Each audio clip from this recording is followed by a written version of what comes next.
Assalamualaikum warahmatullahi wabarakatuh. Bapak-bapak dan ibu-ibu yang saya hormati, ya, serta dimuliakan Allah Subhanahu wa taala. Pertama-tama marilah kita panjatkan puji syukur kehadirat Allah Subhanahu wa taala yang telah melimpahkan rahmat dan nikmat kepada kita semua, terutama nikmat kesehatan, kesempatan untuk berkumpul dalam majelis yang penuh keberkahan ini. Salawat serta salam semoga senantiasa tercurah kepada Nabi besar kita Muhammad Shallallahu Alaihi Wasallam beserta keluarga dan sahabatnya. Hadirin yang beriman, kita hidup di zaman yang sungguh luar biasa. Dahulu kakek nenek kita berkomunikasi dengan surat yang tutup berminggu-minggu. Kini kita bisa melihat wajah anak cucu di seberang lautan hanya dengan sentuhan jari. Ini semua adalah bagian dari kemajuan teknologi, sebuah takdir zaman yang kalau izinkan terjadi. Salah satu bentuk kemajuan yang kini banyak dibicarakan adalah artificial intelligence atau kecerdasan buatan yang disingkat AI. Mungkin istilah ini terdengar asing dan rumit, tapi sejatinya sudah menjadi tamu yang akrab di rumah kita. Ketika kita berbicara pada ponsel, cuaca hari ini bagaimana, dan menjawab itu adalah sedikit bentuk kecerdasan buatan. Singkatnya, kecerdasan buatan adalah sistem komputer yang dirancang untuk bisa belajar, berpikir sendiri, dan membantu pekerjaan manusia. Itu tujuan awal. Bapak Ibu sebagai orang beriman, kita meyakini bahwa segala ilmu dan penemuan baru adalah bagian dari ayat-ayat kauniyah Allah, tanda-tanda kekuasaannya di alam semesta. Allah berfirman dalam surat Al-Jathiyah ayat 13 yang isinya terjemahannya, dan Dia menundukkan untukmu apa yang ada di langit dan apa yang ada di bumi, semuanya sebagai rahmat darinya. Sungguh pada yang demikian itu benar-benar terdapat tanda-tanda kebesaran Allah bagi orang-orang yang berpikir. Mari kita lihat kecerdasan buatan ini sebagai salah satu bentuk pertumbuhan teknologi yang Allah izinkan untuk kemaslahatan manusia di bidang kesehatan. Dia bisa membantu dokter mendeteksi penyakit seperti kanker lebih awal dan akurat. Dalam keseharian dia membantu mengatur rumah kita menjadi lebih nyaman, aman untuk menuntut ilmu. Akses pengetahuan menjadi sangat terbuka. Ini semua adalah potensi rahmat yang besar. Namun Bapak dan Ibu yang saya hormati, sebagai seorang muslim, kita selalu diajarkan untuk bersifat pertengahan, tidak dulu berlebihan dan tidak pula menutup mata. Kecerdasan buatan adalah Allah, sehebat apapun ialah ia tetaplah ciptaan manusia. Ia tidak memiliki hati nurani, rasa takwa atau keimanan. Tugas kita memegang kendali. Ini yang akan nanti saya sampaikan yang menjadi poin penting nanti sebelum saya penutup. Kita harus bijak menggunakannya. Allah mengingat kita dalam surat Al-Isra ayat 36, dan janganlah kamu mengikuti apa yang kamu tidak mempunyai pengetahuan tentangnya. Sungguh pendengaran, penglihatan, hati nurani, semua itu akan diminta pertanggungjawabannya. Ayat inilah nanti saya akan masukkan. Artinya kita perlu memahami dasarnya agar tidak tergila-gila atau justru takut berlebihan. Kita juga harus menjaga agar alat ini tidak merusak nilai-nilai kita. Misalnya jangan sampai kita lebih percaya pada chatbot daripada nasihat ulama atau mengabaikan silaturahim nyata karena asik di dunia maya. Tentu ada tantangan yang menyertainya seperti isu privasi atau kekhawatiran akan hilangnya lapangan kerja. Disinilah pentingnya peran keluarga, masyarakat untuk saling mengingatkan dan mempersiapkan generasi muda dengan ilmu dunia dan agama yang seimbang. Rasulullah SAW bersabda, mukmin yang kuat lebih baik dan lebih dicintai Allah daripada mukmin yang lemah. Hadis riwayat Muslim. Kuat di era digital ini juga berarti cerdas dan bijak dalam menyikapi teknologi, tidak ketinggalan zaman, tetapi juga tidak kehilangan jati diri sebagai muslim. Lalu apa yang bisa kita lakukan di usia yang penuh berkah ini? Bersikap terbuka dan ingin tahu, tidak ada kata tua untuk belajar. Tanyalah pada anak atau cucu kita dengan rasa bangga, nak, coba ajari Bapak Ibu chatbot itu apa. Gunakan filter iman. Selalu saring informasi yang kita terima.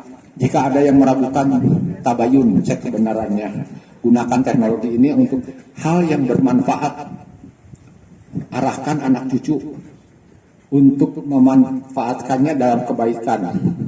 Dorong mereka untuk menggunakan teknologi ini untuk mempelajari Al-Quran, ilmu agama, sains yang bermanfaat, dan menyebarkan dakwah yang santun. Nah ini sebetulnya ini menurut saya itu penutup. Nah sekarang saya pribadi yang akan bicara masalah AI, update terakhir situasi dunia seperti ini. 2 hari yang lalu Presiden Prabowo di Davos, Swiss, itu salah satunya membicarakan AI. Tapi kenapa kita tidak tahu masalah itu? Karena itu ada rahasia negara. Jadi begini, AI itu dibuat tujuannya baik, tapi kan sekarang terjadi perpecahan antara Timur dan Barat, Amerika dan grup Cina. Nah, AI itu kecepatan AI itu bisa mengkolek jadi belajar sendiri, self learning. Jadi ditarik semua dari data-data terus belajar. Nah, persaingan ini nanti AI itu sudah akan dimasukkan rasa, emosi seperti manusia. Nah, ini yang bahaya. Jika ini tidak di stop, diperkirakan tahun 2030 AI itu sudah melebihi kecerdasan manusia. Jadi kalau kita punya umur sampai 2030, apakah ini akan terjadi atau tidak? Kalau ini tidak stop sekarang, diperkirakan AI akan menguasai dunia. Dan 2035 udah ada manusia. Nah, mudah-mudahan pertemuan di Davos itu semua membicarakan itu. Memang mengerikan, tapi saya harus bicara. Jadi kita hanya bisa berdoa dan berharap para pemimpin dunia besar seperti China, Amerika, Rusia untuk menghentikan proyek AI, karena AI untuk sekarang aja udah cukup.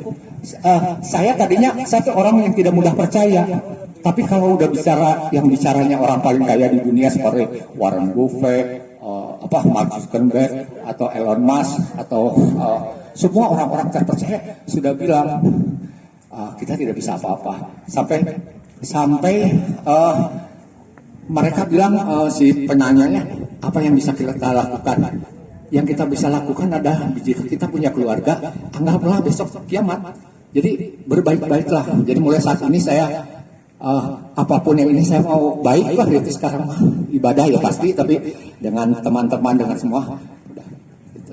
Karena ini kiamat secara teknologi.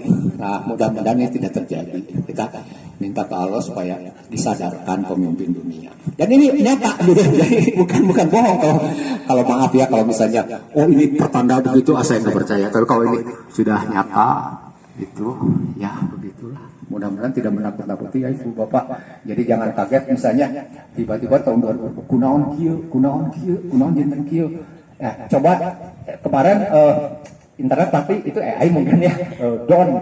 Terus di Jerman 6 jam listrik mati. Jadi kalau kita benci ke AI misalnya, saya AI mau kudu gitu. Saya rekening dimatikan rekening. Terus bisa aja saya nanti dibuat seolah-olah jadi PKI. Ya, kalau bisa, jadi 90% yang ada di WA yang termasuk masjid katanya tidak apa-apa di mana, itu semua AI. Semua AI itu. Cuman saya kan masa di WA harus bilang kita mah AI, kita mah hoax. Jadi termasuk presiden kita juga Pak Jokowi juga menangnya oleh AI. Nanti akan bersaing semua bisa. Jadi misalnya saya begini, bisa dibuat pidatonya atau ceramahnya bahasa Cina, terus bahasanya lain-lain, terus sambil telanjang atau bisa. Luar biasa. Jadi ini lebih bahaya dari perang nuklir. Kalau perang nuklir kan ada manusia takut kalau misalnya serang nuklir misalnya ke Amerika dia akan membalas, jadi takut mati. Kalau AI mau nggak takut mati, servernya 200 sampai 300 meter di dalam tanah, jadi perang nuklir pun mereka tidak masalah gitu. Jadi mungkin kalau ya semua menakutkan kita ini 2030 jadi budak AI. Nah itulah, mudah-mudahan jangan sieun gitu. Dan saya bukan orang yang mudah percaya sebetulnya, tapi ini nyata. Jadi komputer, super komputer. Udah aja ya, saya juga. Astagfirullah. Bapak Ibu yang dirahmati Allah, mari kita sambut era baru ini dengan sikap seorang muslim yang bijaksana. Lihatlah kecerdasan buatan sebagai pisau, bisa untuk memotong sayur, menyiapkan makan keluarga, bisa juga untuk melukai. Kitalah yang menentukan. Semoga Allah Subhanahu wa taala menganugerahkan kepada kita semua hikmah-hikmah yang membedakan, yang bermanfaat, yang mudarat, kekuatan untuk adaptasi dan istiqomah untuk selalu menjadikan kemajuan sebagai sarana lebih mendekatkan diri kepadanya. Wabillahi taufiq wa hidayah. Wassalamualaikum warahmatullahi wabarakatuh.